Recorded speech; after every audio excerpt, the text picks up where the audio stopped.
தமிழ்நாட்டில் எல்லா கட்சியும் அவங்க கட்சிக்கு ஓட்டு போடுங்கன்னு சொல்லிட்டு பிரச்சாரம் பண்ணிட்டு இருக்க இதே நேரத்தில் பங்களாதேஷ் என்ன நடந்துக்குன்னு பார்த்தீங்கன்னா, அந்த நாட்டோட பிரைம் மினிஸ்டர் ஷேக் ஹசீனா அவங்க ரிசைன் பண்ணிட்டு நாட்டை விட்டு கிளம்பியிருக்காங்க. இது யாரால் நடக்குது, எங்கே ஆரம்பிக்குதுன்னு பார்த்தீங்கன்னா, ஷரீஃப் ஹாஸ்மன் ஹாடி அப்படின்னு சொல்லிட்டு ஒரு 31 வயசு ஆள் இருக்கார். அவர் அந்த நாட்டு மக்கள்கிட்ட இந்த கவர்மெண்ட் சரியில்லை, 15 வருஷமாக இவங்க தான் ஆடிட்டு இருக்காங்க, வேறு எலெக்ஷன் வந்து கரெக்டாக நடந்த மாதிரி தெரியல, இவங்க கட்சிக்கு ஏற்ற மாதிரி இவங்களே ரூல்ஸை மாட்டிக்கிட்டு இவங்களே சந்தோஷமாக இருந்துட்டு இருக்காங்க, இதனால் மக்களுக்கு ஒரு பயனும் இல்லை அப்படின்னு சொல்லிட்டு ஹாடி ஒரு பிரச்சாரத்தை முன்னெடுக்கிறாரு. இது மெத்த வச்சா பரவாயில்ல, இந்த ப்ரொடெஸ்ட்லாம் அவங்க வின் பண்ணிட்டாங்க. இப்போ வந்து பங்களாதேஷில் எலெக்ஷன் நடக்க போகுது Februaryயில். இவர் வந்து இன்னொரு என்ன சொல்கிறாருன்னு பார்த்தீங்கன்னா, இந்தியன் கவர்மெண்ட்டும் அந்த நாட்டோட பிரைம் மினிஸ்டருக்கு பின்னாடி இருக்காங்க, அவங்கள இவங்களை சப்போர்ட் பண்ணி இந்த மாதிரிலாம் பண்ண வைக்கிறாங்க அப்படின்னு சொல்லியிருக்காரு.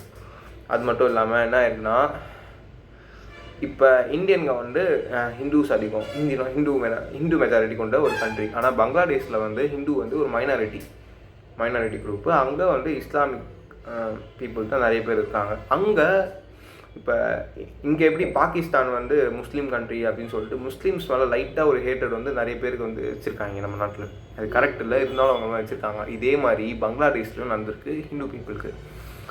இது நடக்கிற இதே நேரத்தில் அங்கே வந்து இந்த மத கலவரமும் பேரலாக நடக்குது. சரிங்களா? இப்போ வந்து ஆல்ரெடி இந்த மத கலவரம் நடக்குது, இதுவும் இருக்குது, எல்லாம் லிங்க் ஆகி ஹிந்துஸ் மேலே அந்த கண்ட்ரி பீப்புளுக்கு ஒரு பெரிய ஹேட்டட் வந்து ஸ்ப்ரெட் ஆகுது. இதோட உச்சமாக என்ன பண்ணியிருக்காங்கன்னு பார்த்தீங்கன்னா, ஒருத்தரை உயிரோட தூக்கில் தொங்க விட்டு எரிச்சிருக்காங்க. நினச்சி பாருங்க எந்த அளவுக்கு க்ரூயாலிட்டி போயிருக்குன்னு சொல்லிட்டு. எந்த மதமும் யாரையும் எரிக்கணும்னு சொல்லலை, யாரையும் அடிக்கணும்னு சொல்லலை. அப்படி இருந்தோம் இந்த அளவுக்கு யோசித்து அவரை வந்து எரிச்சிருக்காங்கன்னா, அப்போ எந்த அளவுக்கு ஹேட்ரட் அங்கே பரவி இருக்குன்னு நினச்சிப்பாங்க. அங்கே மட்டுமா நடக்குது? இப்போ கூட இவங்க இந்த மாதிரி பண்ணிட்டாங்கன்னு சொல்லிட்டு டெல்லியில் ஒரு கும்பல் சம்மந்தமே இல்லாமல் ப்ரொடெஸ்ட் பண்ணிட்டு இருக்காங்க.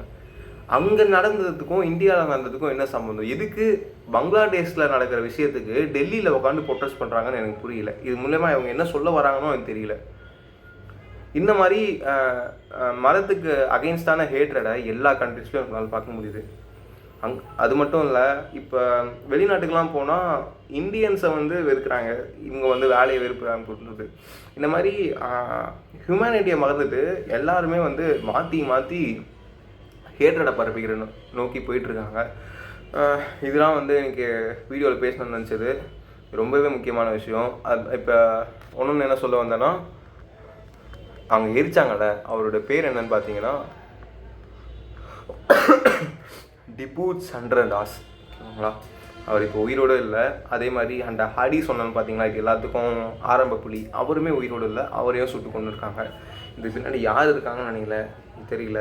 எங்கே பார்த்தாலும் ஹேட்ரடு, சுட்டு கொலை, எரிப்பு இதே மாதிரி போயிட்டுருக்கு. ஸோ இதை பற்றி உங்களோட கருத்து என்னென்னு கமெண்ட்ஸில் சொல்லுங்கள். இந்த மாதிரி நிறைய வீடியோஸை பார்க்கணும்னு நினச்சிங்கன்னா நம்ம சேனலுக்கு சப்ஸ்கிரைப் பண்ணிப்போங்க. ஸோ அவ்வளோதான் இன்றைக்கி வீடியோ.